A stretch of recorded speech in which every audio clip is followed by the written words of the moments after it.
자, 먼저 이 시험은 국가공인 자격 시험입니다. 그리고 실무 처리 능력을 테스트하는 시험이라고 볼 수가 있고, 좀 난이도에 대해서는 전산세무 1급이 가장 어려워요.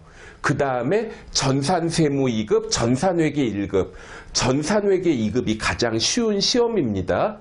언뜻 보면 전산세무 2급이고 회계 1급이니까 회계 1급이 더 높은 시험으로 생각할 수가 있는데 전산세무 2급이 더 어려운 시험이라고 볼 수가 있고, 자, 이거 뭐 공부하는데 필요한 수험 시간, 제가 이거는 그냥 임의로 한번 계산을 해본 건데 이거는 사람에 따라 좀 충분히 차이가 있을 것 같습니다.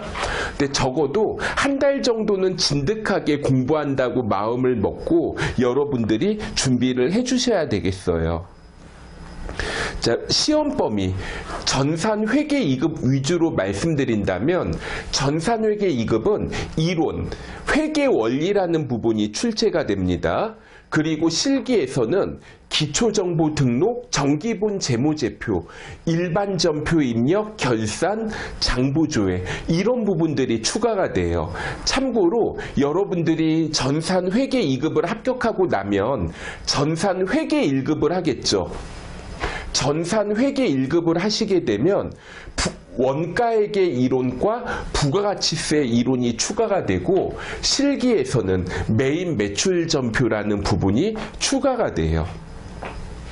자, 2022년 시험 일정 한국세무사회 자격시험 홈페이지에서 확인하실 수가 있습니다.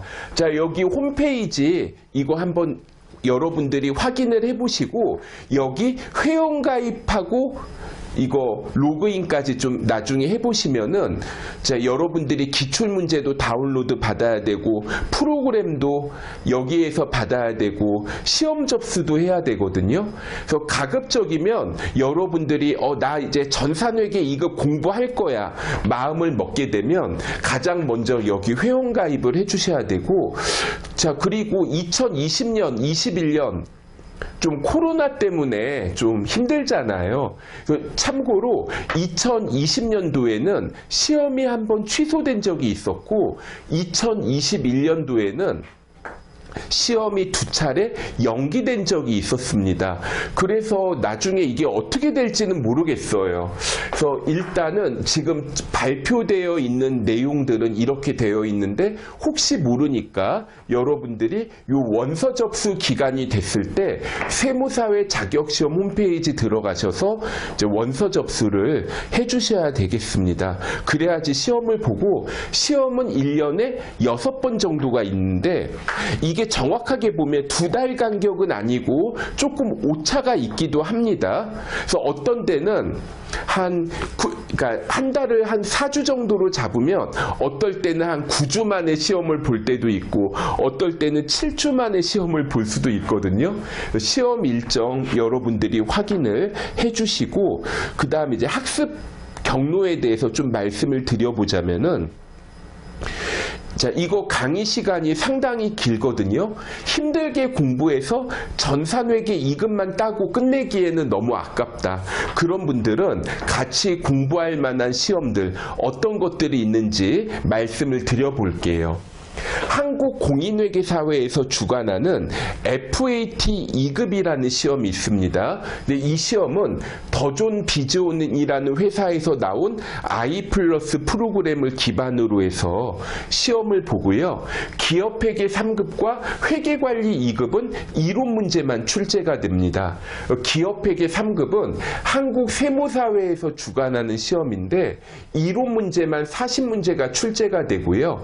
기업회계 3급과 전산회계를 같이 접수한다 그러면 시험장도 같은 장소로 배정을 해줍니다.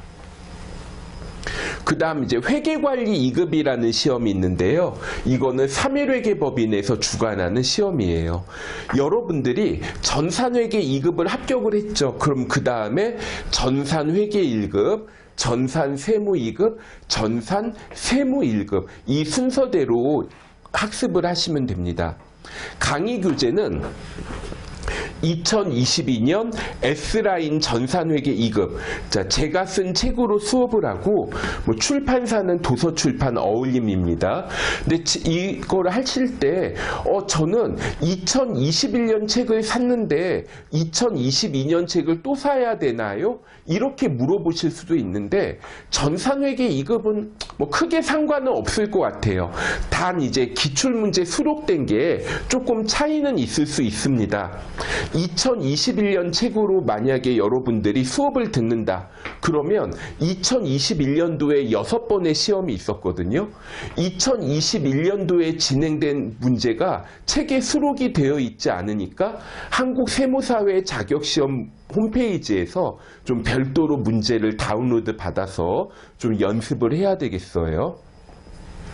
자, 본 강의의 특징. 자, 제 자랑 한 번만 할게요. 첫 번째. 자, 저자 직강입니다. 제가 남의 책 가지고도 할 수도 있지만 제 책으로 하면 좋은 점이 다른 사람 책으로 수업을 하잖아요. 내가 생각하기에 중요한 것 같은데 책에 없네. 이런 경우에는 제가 유인물을 나눠줘야 되고, 저는 중요하다고 생각하지 않는데 책에 수록되어 있는 경우가 있어요. 이런 경우에는 또 본의 아니게 건너뛰어야 되고, 그런 문제 아니면은 진짜 수업하기 싫은데 억지로 해야 되고, 그런 경우가 있는데, 제가 이제 직접 책을 써서 이걸로 강의하니까 제가 판단을 해서 필요하지 않은 부분은 책에 안 실으면 되고, 필요한 부분은 책에 수록하면 되겠죠. 그리고 자, 이거는 제 강의만 이렇게 해주는 것 같아요. 제가 핸드폰을 2개를 가지고 다니는데, 그래서 카카오톡 아이디가 2개가 있습니다. REAL CPA, 그 다음에 숫자 1이고요. AU, EDU. 둘 중에 하나를 여러분들이 카카오톡 친구 추가를 하셔가지고 공부하시다가 모르는 거 있으면 저한테 이쪽으로 물어보시면 보다 빠르게 답을 구하실 수가 있습니다. 그런데 질문하실 때요, 예를 들어 285페이지 3번 문제가 이해가 안 돼요 하면 제가 이거 책이 없으면 답을 못 하잖아요. 제가 강의하는 과정이 한 10가지가 넘어요. 온라인, 오프라인 합치면 11개인가 12개인가 그래요. 그래서 제가 강의하는 책을 모두 휴대를 하고 다닐 수는 없죠. 해당 부분을 좀 이렇게 핸드폰으로 찍어가지고 뭐 이렇게 질문하시면 제가 보고 답변을 해드릴 수가 있고요. 그래서 여러분들 입장에서 좋은 점, 보다 빠른 답을 얻을 수 있다. 그 제 입장에서도 이게 이제 홈페이지에 있는 고객센터나 질문 게시판을 통해 이제 저한테 물어보시잖아요. 그러면 제가 답을 해줬는데 이 사람이 이해를 했는지 이해를 못했는지 이거 피드백을 안 주면 제가 확인을 못합니다. 그 대신에 제가 이제 카톡으로 답을 해주면 이제 여러분들이 보고 네, 이해했습니다. 감사합니다. 이것도 사실 이렇게 해주는 선생님 없잖아요. 저도 공부할 때 좀 물어보고 싶은데 진짜 이게 저도 좀 성격이 소심한 면이 있어갖고 이거 특히 어렸을 때는 이거 물어봐도 되나 하고 진짜 조마조마하면서 선생님이 그냥 화내면 어떡하지 이러면서 물어봤던 기억이 나는데, 아무래도 카톡으로 이렇게 물어보시면 조금 더 편하잖아요. 그리고 좀 답을 해주면은 좀 감사합니다 이렇게 남겨주면 저도 또 기분 좋게 넘어갔는데, 어떤 분들은 그냥 답을 없어요. 그럼 이해를 했다는 거야 말았다는 거야 이렇게 또 제가 생각이 들기도 하더라고요. 그리고 또 같은 질문을 양쪽에다 보내지 마세요. 그냥 한쪽만 이렇게 물어보시면 제가 그거 보고 답을 해드릴 수가 있습니다. 자, 공부 방법에 대해서는 사실 이게 여러분들이 다 아는 내용이지만 제가 한 번 더 상기를 시켜드릴게요.